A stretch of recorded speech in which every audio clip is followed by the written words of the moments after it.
I want to know first about your meeting at the White House. You said it was pre-scheduled. It wasn't related to your recent appearances on Hannity. But do you find that when you're on television, it is the best way to communicate with the president unless you can see him in person? Well, I don't want to communicate in any other way. I do not want to be his lawyer. I don't want to give him legal advice. I can't give legal advice on a one-to-one basis. I can only state what I believe are the constitutional issues on national television. One of the reasons I don't want to be his lawyer is because I have no interest in what happened to him before he became president, his business life, his personal life. I'm only interested in the Article 2 issues, the constitutional issues.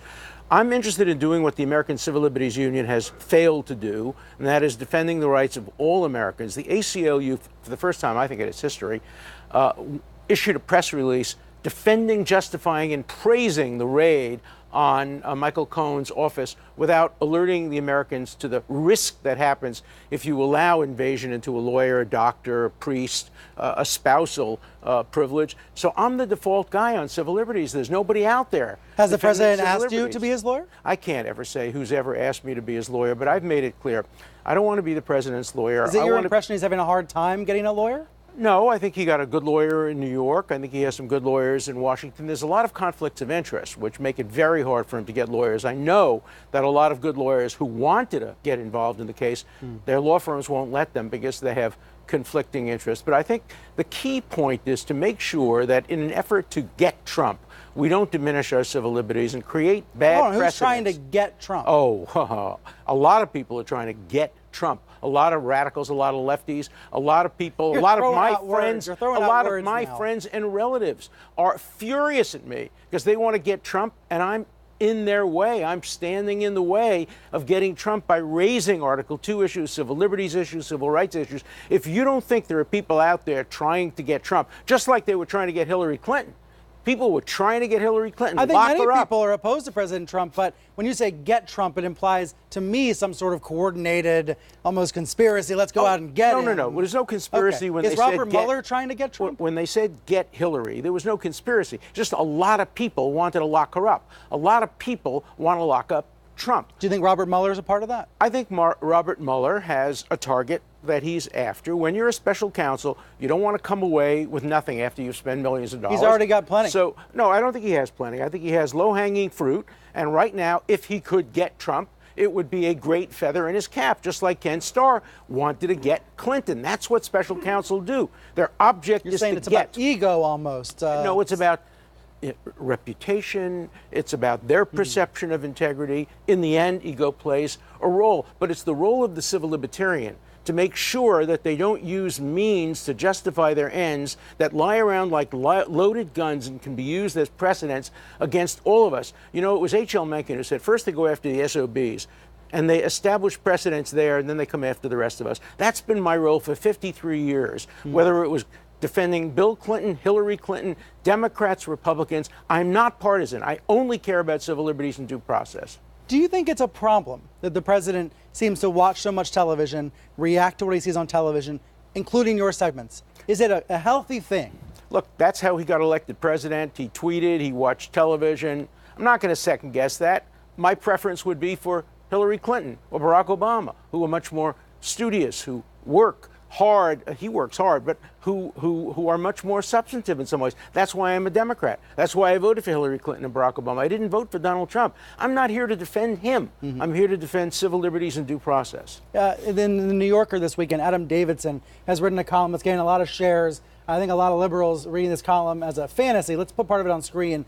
He says, this is the week we know with increasing certainty that we are entering the last phase of the Trump presidency. This doesn't feel like a prophecy. It feels like a simple statement of the apparent truth.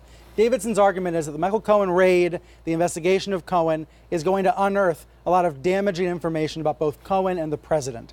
Do you believe that's the case, that the Cohen raid is going to be very damaging? I've always thought, and I said it months ago, that the greatest danger that President Trump faces is not his alleged obstruction of justice or collusion, but his pre-presidential private life. If he were to testify in any of these women cases, we don't know what Cohen has. We have no idea.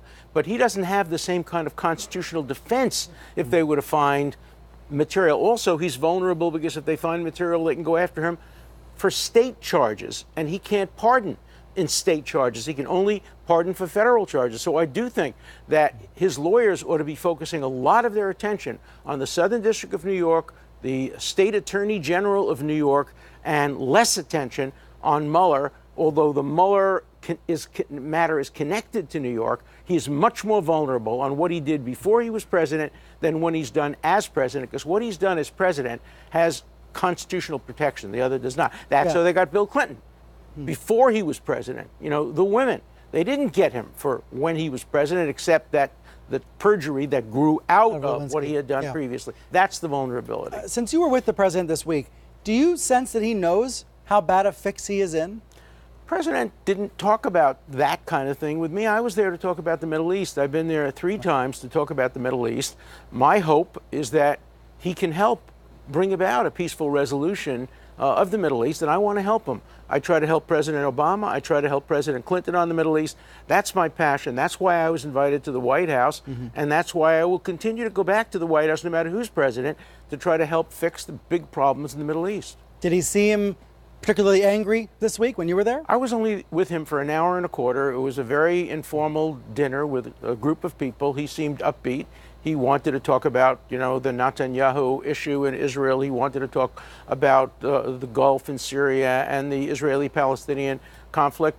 You know, I'm a stranger to him. I'm not his friend or his intimate. Oh, I can't imagine you're a stranger. He's seen you on television so many times. You guys have a relationship going back decades.